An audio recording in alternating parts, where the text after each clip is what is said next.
I've been seeing this look a lot lately that basically is hard light on the subject, but the hard light is like just on their body and it's actually soft on their face. So today I'm gonna try and achieve that look. It's definitely gonna be me just trying to figure it out as we go. But let me run you through the kit that I'm working with. I'm gonna try and make it really simple. We're gonna do it with one light and we'll see what we can do. First off, we've got the Fuji X-H2S and a Vivitar 24mm f2.8 lens. Oh, and a small HD monitor. I feel like that's important because I'm gonna be using EL zone to expose, and so that's just gonna be super helpful. Next, we have, light stand, obviously. Manfrotto tripod. Any tripod will do. We've got this little thing here. This is a well-making Bowens. It's like a spotlight mount, but it's cheaper. It's like 130 bucks. I've always been curious if these snoot type things are as good as a proper spotlight mount, so we'll figure that out today. Last but not least, this 220 watt light from iFootage. So by no means is this a review, but iFootage sent this to me and I just want to try it out for this project because it's 220 watts, but it has this thing called sunlight spectrum. They say it makes the light a lot more accurate, but it also makes it feel like sunlight. So I figure what better test than to put the light in the scene as if it's sunlight. So let's do it. All right, so as you can see, we're gonna be shooting into this corner of the room. We've got our window, natural light coming in, and right now I'm just setting up Steve to stand in, and now I'm gonna grab my camera, and what I'm really trying to do here is just find the frame. I've got Steve approximately where someone's head would land. It's not exact, but I'm just looking for that frame, and while I do really like this, I don't like that straight on shot. I'm not feeling it, and ultimately, this is a long process, but I land on kind of this 45-degree angle away from Steve. It gives us some of that natural light from the window, but it also shows the plant, which I think really helps. I also notice that Steve is a little too close to the corner, so I'm gonna move him away from the corner to get more depth and kind of hone in the shot from there. This is by no means, I think, like a perfect solution, but when I'm doing things like this, I'm really just trying to feel it out and find the most pleasing frame that I can find. I should have started much wider than this and moved in from there, but I forgot to. But anyways, now we're on to setting up the light. You got the iFootage light and the little well-making Bowens mount. And honestly, one of the cool things about this iFootage light is that the case has these little straps on it that'll actually hold your light stand. I didn't use them here, but it's pretty handy. Now let's get the light set up. Next, I gotta run my power to this outside outlet, which is coincidentally in the bushes, which is a bit of a shame.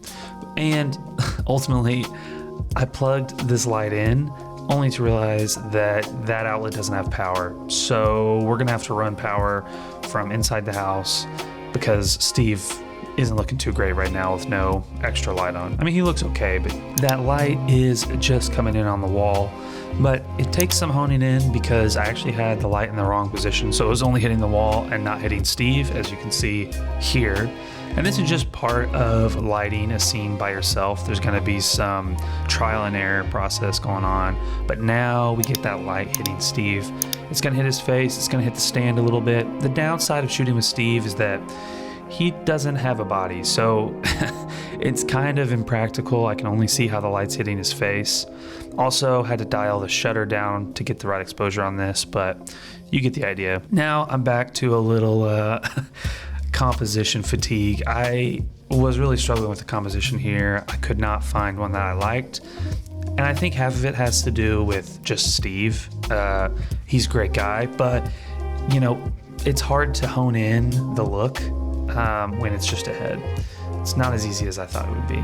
So here I am again, really just trying to hone in this composition.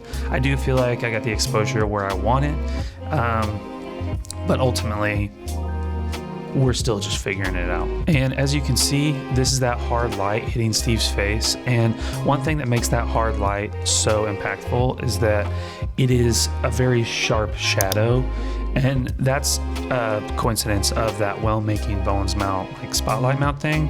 And when you have that hard shadow, it actually mimics sunlight a lot better than if you were using a different sort of modifier, and it created kind of like a double shadow or a double edge on the shadow, or maybe even like a softer shadow that would be less realistic to sunlight. And at this point in the process, my friend Alan has come in, and so I'm kind of just explaining to him what I'm doing. And as you can see here, I'm pulling these curtains, and what they're able to do is just cut some of that light if I wanted to. However, I don't want to cut the light where it actually cuts the hard light off of Steve, but it does kind of soften up the light in the surrounding environment. At this point, Alan has just offered to sit in for me, so I'm gonna get Steve out of the way, and we're gonna have Alan come sit down in this scene. Now, this instantly feels a lot better. Obviously, our composition isn't where it needs to be, so I'm gonna try and hone this in. Again, here we go with the compositions. Now I'm having Alan kind of lean forward, and this is just bringing him off that wall to give us more depth in the shot. Surprisingly, it works. Not that I didn't think it would work, I guess, but. So here's what that shot ended up looking like, and this is what it looks like when the light's off. Alan's saying he can feel it, I can feel it too. And honestly, this light is adding just that edge of hard light. It's not adding a ton of level to the scene, but it's enough where we wouldn't worry if the sun slightly went under a cloud or something like that, because we're still gonna keep that level of light on our subject. And that's honestly super important. Now it's time to try the hard lighting on the body and the soft lighting on the face. So I'm gonna use just this really simple like pop-up reflector thing and cut some of the light with that reflector. Now, if this is stationary, it's gonna look super natural. Obviously it doesn't look as natural because it's moving, but I really, really like this look. And this look is actually just a coincidence that I found on accident.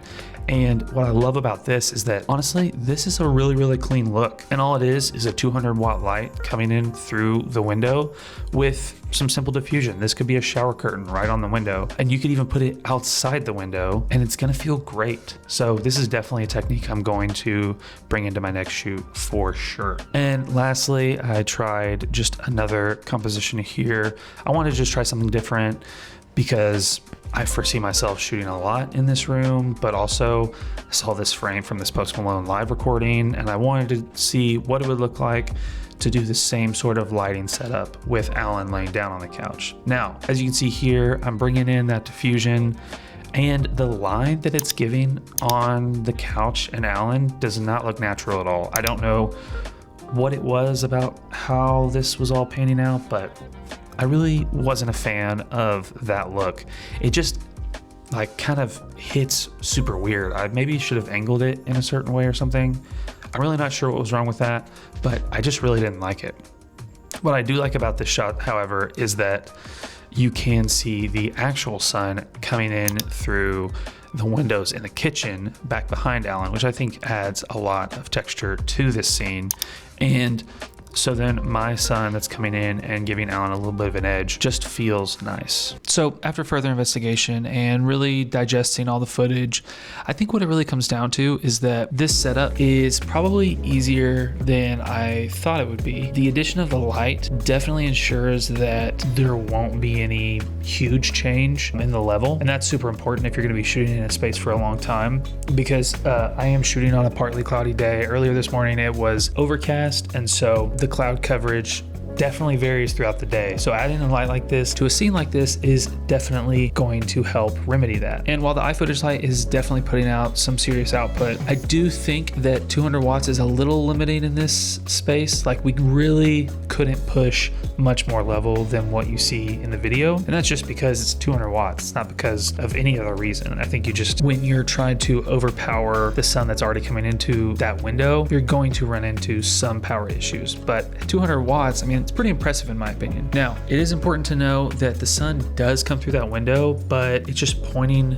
the wrong direction. So it's going perpendicular to where my light was beaming in from. So it's not going to end up hitting the couch, which is a little bit of a bummer. But I do think that this look is something that I could totally use on a music video shoot in this room, or a talking head in a different situation with a similar room setup. But I also don't know if it's necessary to actually diffuse it. I mean, if you look back at it, yes, it looks good with the diffusion when he's sitting up. If you want a more natural look, I would say no diffusion at all. If you want a more commercial look, I might say total diffusion, but you could totally mix it up, mix and match, and decide what you want to do. I also really do enjoy the overhead or semi-overhead shots. I think that this is a scenario that probably isn't practical for, you know, a talking head situation, but it's definitely a cool setup for someone to, you know, be like singing on a couch or something like that for like a music video. So definitely a helpful test for me.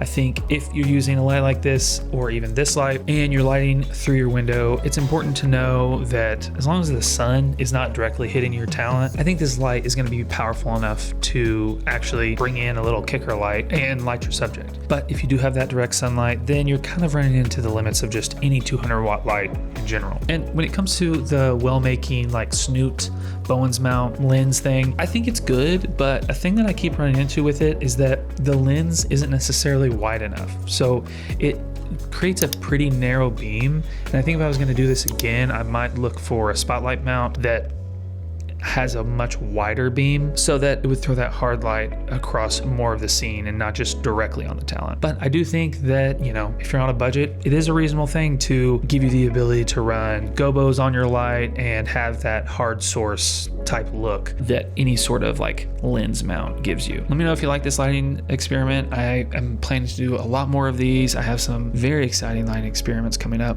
but let me know in the comments if there is a lighting setup that you want me to try. And thanks for hanging out with me. I appreciate it. Also, thank you to iFootage for sending out the lights. Very excited to keep using them. But okay, bye.